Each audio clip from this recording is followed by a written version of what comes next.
Hi everyone, my name is Phyllis and I'm the owner of Mad Moody Quilting Fabrics. My chair has been giving me a little bit of problems today, so I might be doing a little bit of wiggling, so I apologize up front about that. Okay, so I thought I would come on today and talk about what it costs to physically make a quilt.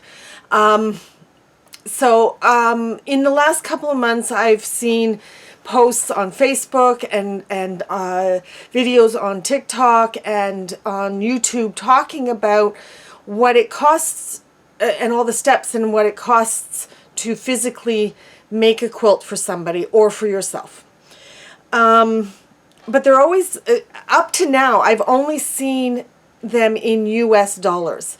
And here in Canada, our pricing is very different, and it would be different in Australia. It would be different in different parts of the world, based on their economy and what their fabrics are costing and everything. So, I will in this scenario include the price of a pattern, but normally you would not, because the pattern would be considered a reusable tool. So normally, you would not put in the cost of any of your tools or anything that you buy, because they're considered reusable.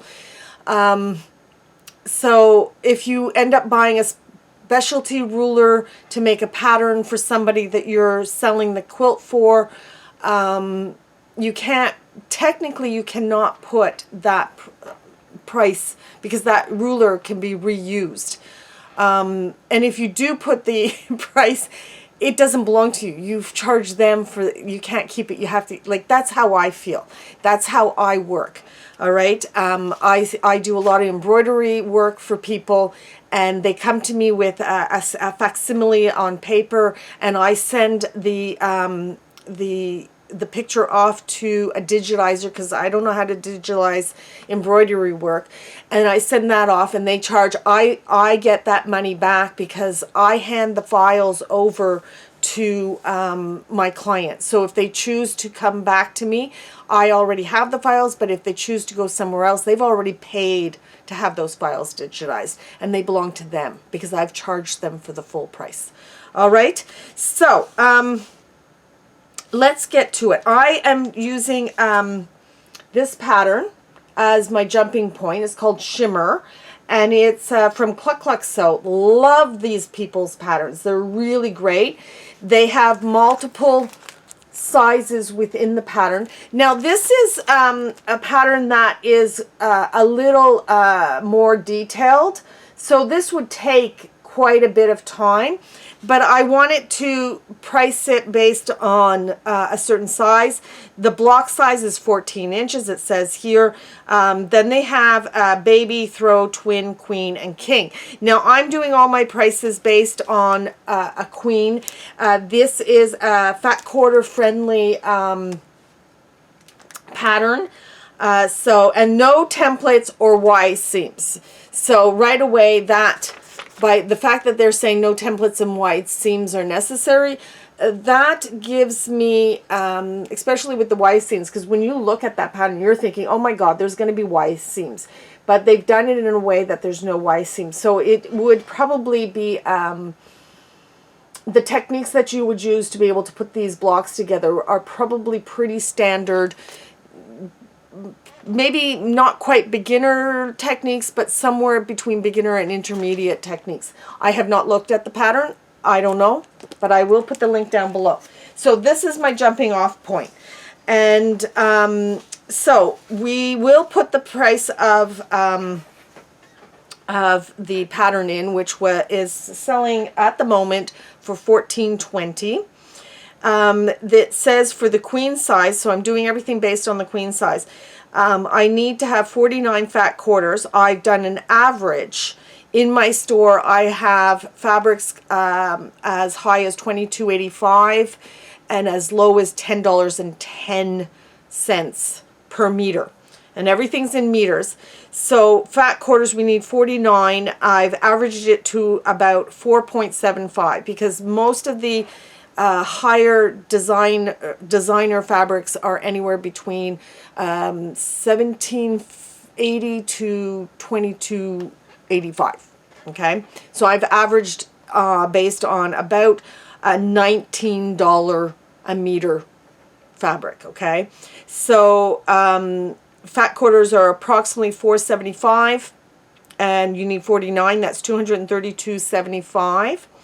Or you need 20 for this particular pattern. You need 25 half-meter cuts at $19 a meter. So that's $9.50 for a half, and that's $237.50. It's actually cheaper, a little bit cheaper to do the fat quarters, because you could probably kind of mix and match.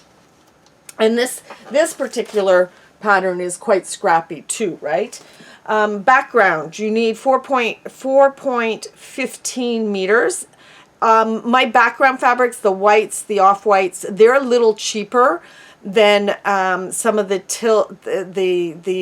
designer fabrics, like Tilda and Modas and things. Okay, so my off-white background, I've basically averaged at $17. They run anywhere between $10 up to $19.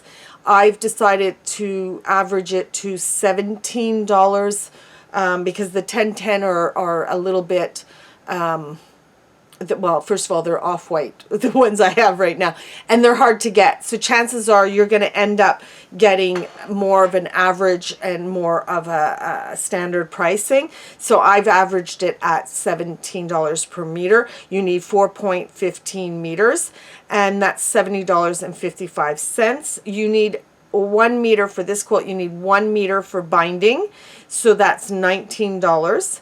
Wide backing, 106 to 108. I've averaged it to $29 per meter. You need 2 for the size quilt that we're doing, that I'm pricing off of, is 98 by 98, and so you need 2.75 meters.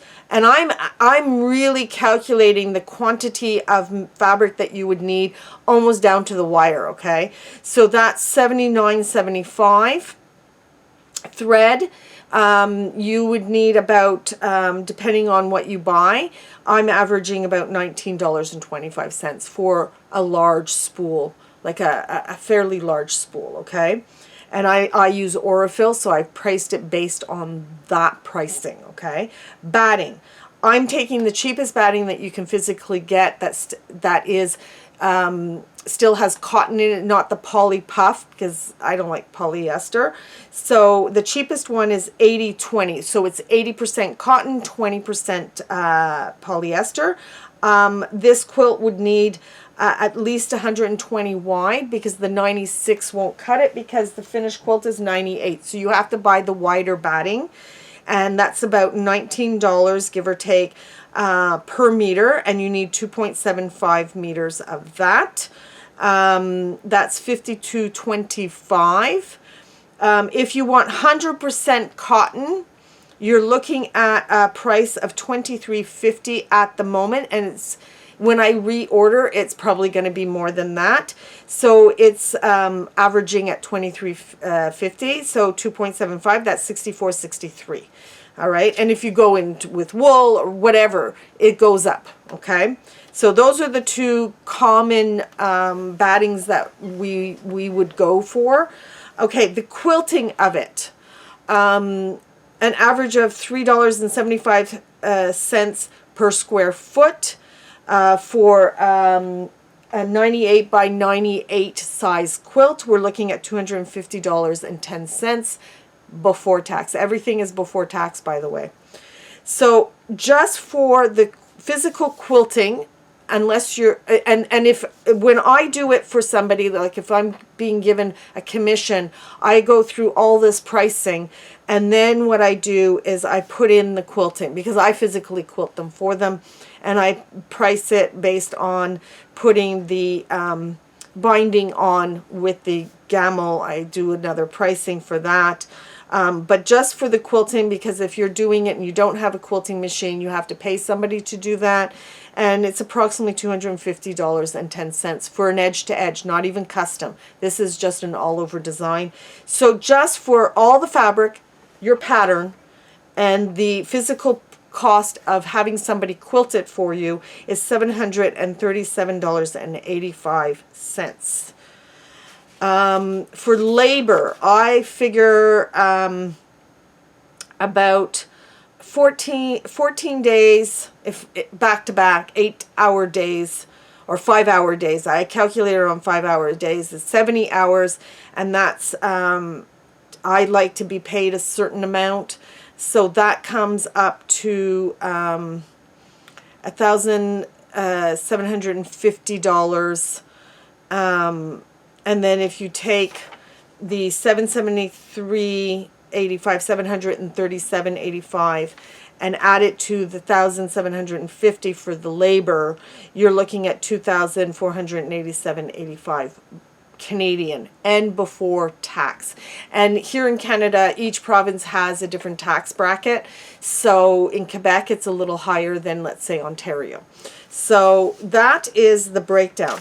I like to be paid a certain quantity per hour. Like, I like to get an average of X dollars per hour when I do commission work. And it has to be more than the physical minimum wage that I would be able to get if I worked in a store or somewhere else for minimum wage here in Quebec. And each province has a different minimum wage. And I looked them up. So here in Quebec, at the moment, as of today, they are charging $15.25. They're paying $15.25 minimum wage per hour. As of May 1st, 2024, they're going to be giving an extra 50 cents. So it will be going up to $15.75. Yay, yay. And let's be realistic. Anybody who works in a retail outlet, they're never full-time. The boss is full-time. Maybe one other employee would be full-time. But all the other employees would be probably part-time, so no more than 20 to 30 hours max. We can't live off of that, especially right now in Canada. It's like, we're not going to go down that road. So there's different, like, I've written them down, but I'm not going to go through all that. Like I said, I like to be paid a certain amount per hour when I do commission work or when I do quilting for people. I want it. When I do the math on it, I want it to come to X dollars, and it obviously would be more than the minimum wage that Quebec at the moment is paying. So that is the cost, and that's before. That would be before any tools and everything, because we don't really technically put those costs into the price when we charge somebody. The cost of making a quilt for somebody, it's whatever is being used, but the tools are not. So your needles, your thread, thread I put the thread in. I do put the thread in, but like my rulers and my rotary cutting, and any special, like if I have to tape or pin, I don't put any of that because they're all reusable. You can use them, multiple times, and by the time you've finished like 10 commissions, then you've gone through the blade, and you break down the cost of that. It's pennies at that point, right? Your pins, your needles, things like that. So no, I do not put the cost of my physical tools. I do put the cost of, and I do not normally put the cost of the pattern.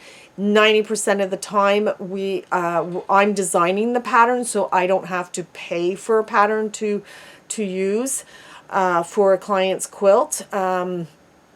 When I'm doing a full commission where I'm starting from scratch, they're choosing their fabrics, I'm cutting and making the top and everything.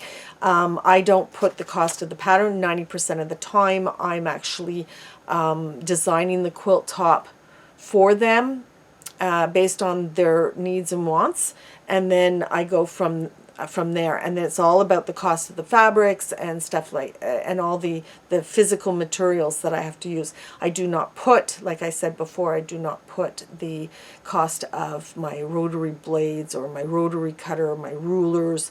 And if I bought any type of ruler to be able to complete that project, that ruler belongs to me. It's reusable, so I don't put the cost in.